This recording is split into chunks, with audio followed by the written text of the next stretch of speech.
Hawks fans, good afternoon, good evening, and if you're watching this before bed, good night. But before you turn it in, make sure you turn on this episode of Hawks Digest as we're diving into reports from ESPN and also from Yahoo. So this is multiple updates, a major update, and the Atlanta Hawks have a golden opportunity to take prospects that will help their team immediately or at least down the road. Regardless, you know we got to get into it. Welcome to Hawks Digest. I am Chris Tipmore. Take off your shoes, leave on your socks, and we're going to get into this major report right now. Not even going to hold you guys for too long at all. Thank you each and every one who is subscribed to Hawks Digest, making us one of your first listens. We thank you. And for those who are, this is your first time to Hawks Digest, make us one of your first listens when you need that Hawks content because we got you covered. Just come on over. But of course, draft talk. So let's talk 13 and 22, shall we? Now, of course, like I said, new articles out, and we're going to get into the one. I'm combining them, of course, together, like I said. Let's get into it. This is coming from ESPN, and you know, it's in the NBA draft, of course. We're getting into that time to where guys are going to be placed with the Atlanta Hawks. Guys are going to start rising. Guys are going to be falling. It is what it is. But this guy right here is Colin Murphy Boyles. And he plays for South Carolina, wing player. Barefoot, six and a half, barefoot, 239 pounds. So that's not bad at all. 7 foot wingspan, 7.34 wingspan. Standing reach is 8'10" and a half. So good measurables. Honestly, to me, when I look at this kid, I think he has a body that is kind of like already NBA ready. You know, so of course, you know, you're going to still put on some pounds and everything, put on some muscle when you get into that actual NBA facility. But initially, he already has a strong frame. He already has a high motor type of a guy. I was reading some articles and I see that they compare him to Draymond Green, actually call him Draymond Light. And I had to go see why. So the reason why, because I mean, he can guard multiple positions like Draymond. He plays good defense. Again, rebounds at a high level, and that comes from having that high motor that he possesses already. He can score within the interior, and I believe he has, you know, some decent touch around the rim. Actually, you know, so I was enjoying seeing the highlights from this young man. He won't turn 20 until mid-June, so he's working on a birthday. He'll be 20 then. As far as like for the Atlanta Hawks, you think about it, it's interesting because he's being drafted and placed in like the middle of the round, and then there's some mocks that had him going in the top 10, like a top 10 prospect. So between his strengths and weaknesses, of course, it's going to be certain teams that he can basically go to and go ahead and, you know, be a part of them from day one. Now, for me, I'm looking at it for him, and I'm just like, he can't shoot the three. 23% for a wing player, not necessarily ideal. You know, now, of course, I know he can try to improve that, and I know he has been working on that from reports from what I'm seeing. He knows that other franchises see that he lacks the three-point shot. So that's something that he's been working on and focusing on. And ESPN dropped an article about his interview, and they said that that's something that he was working on, so that can kind of like, you know, so just alleviate the scouts' concerns. So, but as far as like I said for the Atlanta Hawks, if the Hawks were to draft him, it's a possibility they may have to trade up because in this scenario, the Atlanta Hawks, you know what I'm saying, would have to make a move to, you know what I'm saying, to get him if he doesn't fall to them.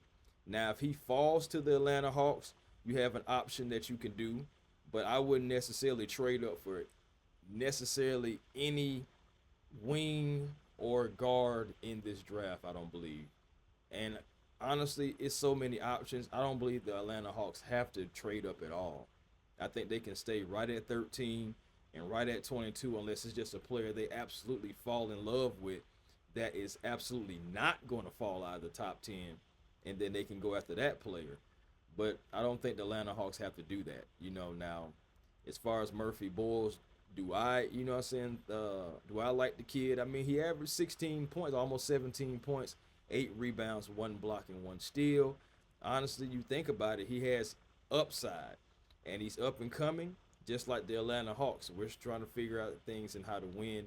And this guy right here, bringing him in, especially if we're not bringing back guys like Caris LeVert, especially Larry Nance, Clint Capela, you know, saying Gary Bird, all those guys are going to be gone. We're going to be looking to get younger, and you're going to have pieces like a 6'7" guy, like with this bill, who can come off the bench and possibly, you know, work his way into it. Now, again, this is just one guy. The next guy that I have is projected to the Atlanta Hawks, and this one comes from Yahoo. Some guys may know him. Now, this is Noah Osagna. This guy right here, I actually like his tools. I actually like him better than the guy that I just told you about, Colin Murphy-Boyles. Now, this guy right here, of course, he's playing in the French league, of course, international league. So, playing with French, playing with and that's not me saying that's who he was playing for. But he made strides, okay? He averaged 13 points, 5.3 per game, you know, some points per game, and you know, some 5.3 in the Euro Cup play. 1 assist. Now, he does shoot a little bit better from 30%, and it's encouraging because the year prior, he was way less. So he's making a step in the right direction. Essentially, if this guy gets drafted, you would have to think that he would be playing behind Jalen Johnson, possibly. You know what I'm saying? So, I mean, this guy right here, I think, would be probably a project. I think that you can send him down to College Park, to the G League. He doesn't have to have crazy high expectations. And in about a year or two, hopefully a year, let's not say 2. Hopefully in about a year, the Hawks would definitely be able to use him, and without so many high expectations. Because, you know what I'm saying, we have Jalen Johnson. We have George Niang. But Niang is not a long-term solution. Mo G may be playing center. We don't know. He may be at the 4. We're not sure exactly where Mo G is going to be because, honestly, last year he wasn't even supposed to play. Landry Fields said that himself. So we'll see exactly where that goes. But when you think about it, bringing in Noel would actually be interesting because you would have him being able, like I said, go down, work on that 3-point shooting. Because I think this kid has everything else. It's just because he's worked on it. It was a point in time to where people didn't know whether he was going to try to be a center or a forward. But he's working on his tools, he's a toolsy kind of a guy. And they even said it on Yahoo about him as well. Being that kind of a guy that he can really do it all. It's just as soon as he get that shot down, it'll increase the spacing. So I do enjoy, and I would like this kid, Noel. I'm not even going to lie to you. At 13, if he's there, if Fleming is there, you know, like I said, the Hawks have options. The Hawks can go big man if certain big men continue to move up.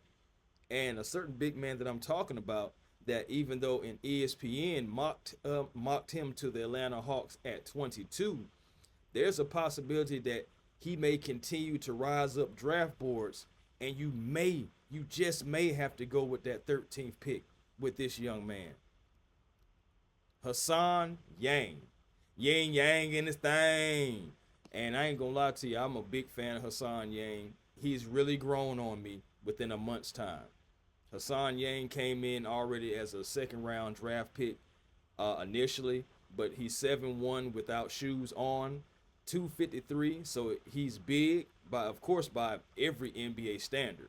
But now I've seen comparisons talking about Zach Edey, and I'm like, I don't know about that one, because Zach Edey's a big boy for one thing. And then also, he's not as big as Zach Edey. I believe he's quicker than Zach Edey. I mean, of course, just naturally. And talking about that at passing ability, super advanced. Zach Edey wish he could do that. And Yang is only 19 years old. He impressed at the combine. That's what has him raising up draft boards.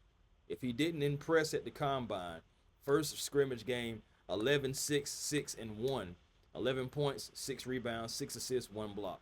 And then he repeated it, you know, with a 12-point performance after that. This kid is rising up the draft boards. I really like this kid. And just think about it, if the Atlanta Hawks can get a player like this, you know what I'm saying, possibly make another move as well so you don't have to put too much on him in the beginning.